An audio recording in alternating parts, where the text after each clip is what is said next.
Nous voilà de retour ici au Relais Culturel Musique Expérience. Salut, c'est les chéris. Et nous sommes avec Aman Dio, c'est bien ça. Dio, ça veut dire duo en fait, c'est ça? Ça veut dire deux. Et que veut dire Aman? Aujourd'hui, Aman, c'est un mot qui est utilisé pour improviser. Les improvisations sont des amanes et les chanteurs prennent le mot Aman pour improviser. Comment on dit merci par exemple en grec? Efraristo. Hein? Comment? Pardon? Efraristo. Vous-même. Efraristome. Milao ligo ligo elenika. D'accord. Ce qui veut dire. Je parle un tout petit peu grec.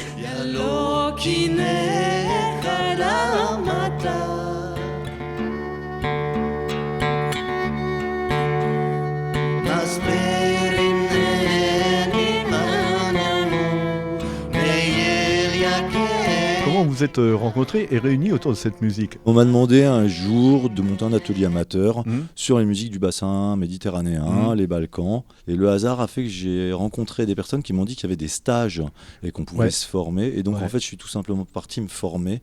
Donc moi, mon premier stage, ça a été un peu un choc des cultures. Je me suis vraiment pris une claque, je crois qu'on peut le dire.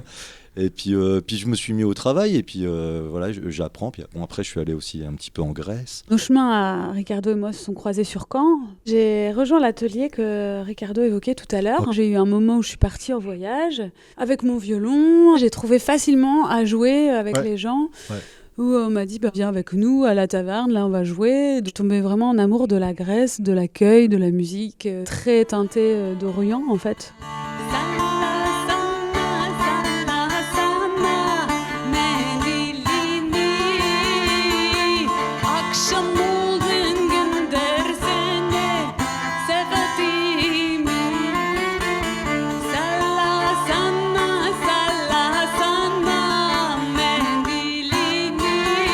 Qui est de la Grèce, j'avais toujours fait un petit peu de guitare, j'aimais bien ça.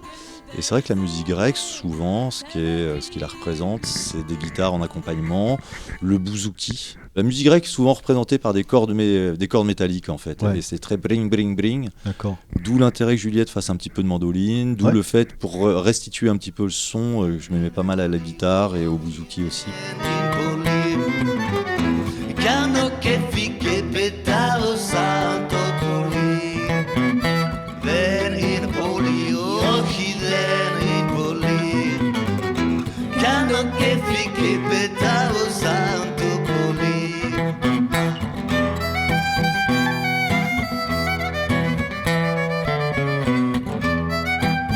La Grèce, mais comme beaucoup d'autres pays, faisait partie de l'Empire ottoman. Donc là, on est sur 50 ans de domination ottomane. Après la Première Guerre mondiale, on va déplacer 2 millions de Grecs qui vivaient sur le sol turc depuis des générations. Ils appellent ça la grande catastrophe.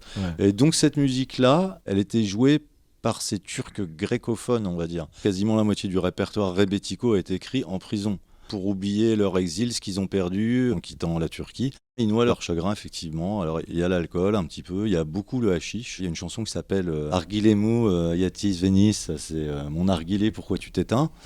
Dans les années 20, le hashish, c'est monnaie courante en Grèce et c'est pas du tout interdit.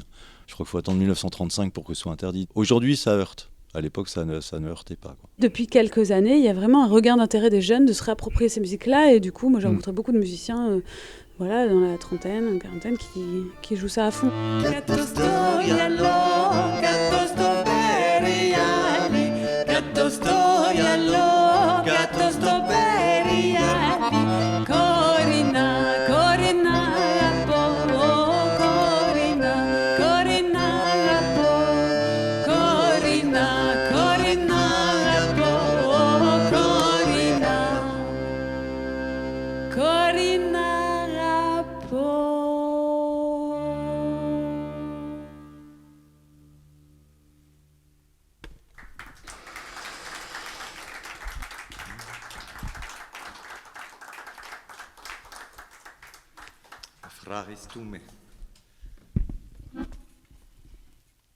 Kalimera. Kalimera C'est Aman Dio. sur Radio Sud Manche.